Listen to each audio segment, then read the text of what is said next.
Il t'aime, mais il devient distant. Il est là, mais il ne te parle plus comme avant. Il rentre à la maison, pose son téléphone, s'assoit, et le silence s'installe. Tu te demandes, qu'est-ce que j'ai fait de mal? Et si je te disais que beaucoup de femmes perdent un homme non pas parce qu'elles sont mauvaises, mais parce qu'elles commettent des erreurs qu'on ne leur a jamais apprises à éviter? Aujourd'hui, je vais te révéler les erreurs les plus destructrices quand une femme vit avec un homme.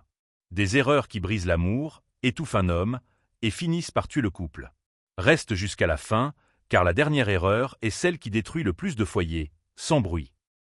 Cette vidéo n'est pas faite pour accuser les femmes.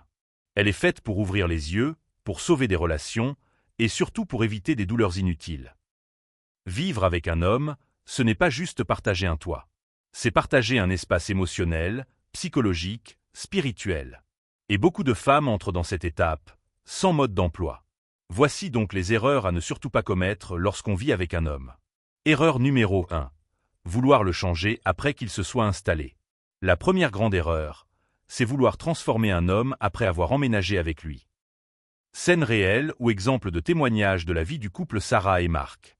Sarah et Marc vivent ensemble depuis 8 mois. Au début, tout allait bien.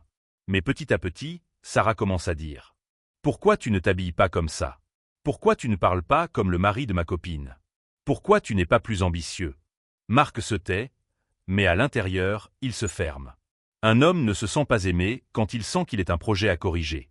Il se sent aimé quand il est accepté. Et encouragé à grandir, pas forcé à changer. Inspire-le, ne le réforme pas. Encourage ses progrès au lieu de souligner ses défauts. Choisis un homme que tu peux respecter tel qu'il est. Erreur numéro 2. Parler mal sous prétexte de confiance. Beaucoup de femmes confondent intimité et irrespect.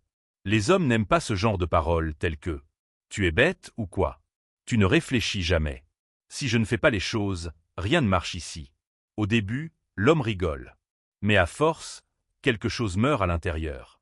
Un homme peut supporter beaucoup de choses. Mais l'humiliation venant de la femme qu'il aime le détruit lentement. Conseil. Parle avec respect, même dans la colère.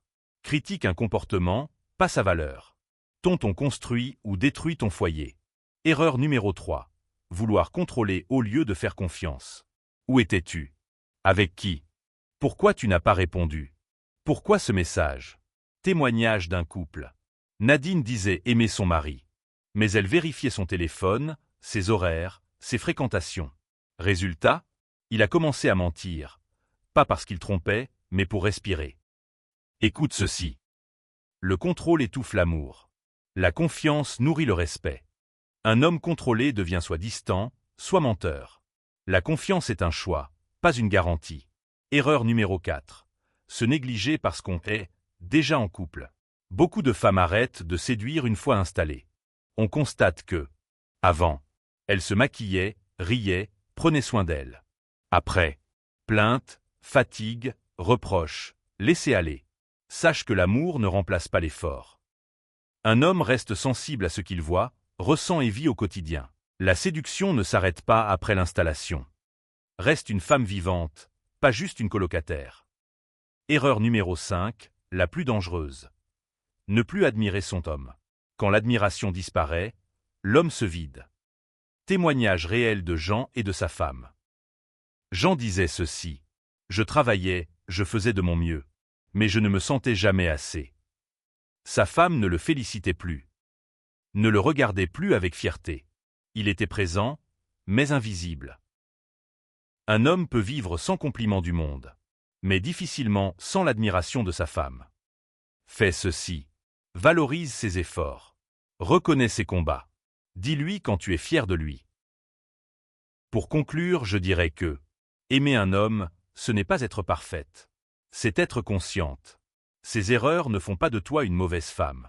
Mais les éviter peut faire de toi une femme sage. Si cette vidéo t'a parlé, partage-la. Elle pourrait sauver un foyer. Si tu as aimé cette vidéo, abonne-toi, like la vidéo et dis-moi en commentaire. Laquelle de ces erreurs t'a le plus interpellé?